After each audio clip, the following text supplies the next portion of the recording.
One day ప్రపంచ cup గెలవాలని పట్టుదల మీద ఉన్న రోహిత్ శర్మ అందుకోసం టీ20 టెస్టులకు దూరం అయ్యాడు. అయితే ఇప్పుడు అతని కళ చెదిరేలా కనిపిస్తోంది. మూడో వన్డే తర్వాత అతడు టీమిండియాలో కనిపించడంతో వార్తలు వస్తున్నాయి. తొలి 2 వన్డేల్లో రోహిత్ శర్మ నిరాశపరిచాడు. రెండో వన్డేలో 47 బంతుల్లో కేవలం 26 పరుగులు మాత్రమే చేశాడు. స్ట్రైక్ రేట్ కూడా 55.37గా ఉంది. ఇప్పటికే బీసీసీఐ పెద్దలు రోహిత్ శర్మతో మాట్లాడారని వార్తలు కూడా వస్తున్నాయి.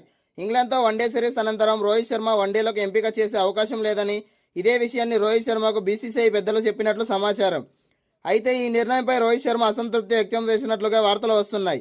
రిటైర్మెంట్ అనేది రోహిత్ శర్మ వ్యక్తిగత విషయం అయితే, ఇంగ్లాండ్తో జరిగే వన్డే సిరీస్ అనంతరం బీసీసీఐ సెలెక్టర్లు రోహిత్ శర్మను పక్కన పెట్టినట్లు సమాచారం.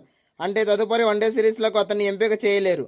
ఇదే జరిగితే ఇంగ్లాండ్తో జరిగే మూడో వన్డే రోహిత్ శర్మకు ఆఖరి మ్యాచ్ అయ్యేలా కనిపిస్తోంది. ఈ నేపథ్యంలో భారత మాజీ క్రికెటర్ ప్రముఖ వ్యాఖ్యాత ఆకాష్ చోప్రా స్పందించాడు. వన్డే జట్టు కెప్టెన్సీ చేజారిన తర్వాత రోహిత్ శర్మ బ్యాటింగ్లో చాలా మార్పులు వచ్చాయి. గతంలో మైదానంలోకి దిగితే బౌలర్లపై విడిచిపడే రోహిత్ శర్మ ఇప్పుడు తీవ్ర ఒత్తిడిలో ఆడుతున్నట్లు కనిపిస్తోంది. పవర్ ప్లేలోనే పిచ్చ కొట్టుడు కొట్టే రోహిత్ శర్మ ప్రస్తుతం ఇంగ్లాండ్ వన్డే సిరీస్లో పూర్తిగా డిఫెన్స్ మోడ్లోకి వెళ్లిపోయాడు. అయితే తాను 2027 వన్డే వరల్డ్ కప్లలో ఆడాలనే కలను అవకాశంగా మలుచుకునే క్రమంలో బరువు తగ్గాడు.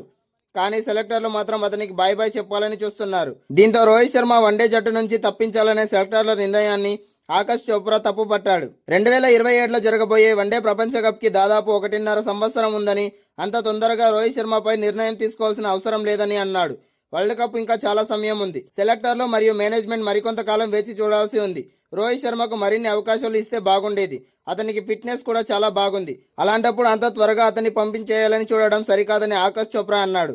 ఒకవేళ నిజంగానే రేపు 19వ తేదీ లార్డ్స్ మైదానంలో జరగబోయే రోహిత్ శర్మకు చివరి అంతర్జాతీయ వన్డే మ్యాచ్ అయితే నేను కోరుకునేది ఒక్కటే, రోహిత్ శర్మ దయచేసి నీ ఆఖరి మ్యాచ్లో ఒక భారీ సెంచరీ సాధించు. క్రికెట్ మక్కాగా పిలిచే లార్డ్స్ వేదికగా నిజమైన లార్డులాగా అదరగొట్టు. ఇన్నాళ్ళు వన్డే క్రికెట్లో ఒక రారాజులాగా ఎలా శాసించావో అదే రాజసంతో ఈ వన్డే ఫార్మాట్కు ఘనంగా గుడ్ బై చెప్పంటూ ఆకాష్ చోప్రా అన్నాడు. ఆకాష్ చోప్రా చెప్పినట్లుగా ఒకవేళ సెంచరీ చేసినా కూడా తదుపరి సిరీస్లో ఆడించే విషయంలో రోహిత్ శర్మకు బీసీసీఐ ఫుల్ క్లారిటీ ఇచ్చేశారు.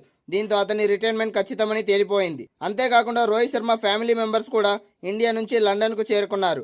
లార్డ్స్లో రోహిత్ శర్మ తన చివరి మ్యాచ్ చూడడం కోసమే ఫ్యామిలీ వచ్చిందని అంటున్నారు. ఈ పరిణామాల బట్టి చూస్తే రోహిత్ శర్మకు 19వ తేదీ చివరి అంతర్జాతీయ మ్యాచ్గా మారుతుంది.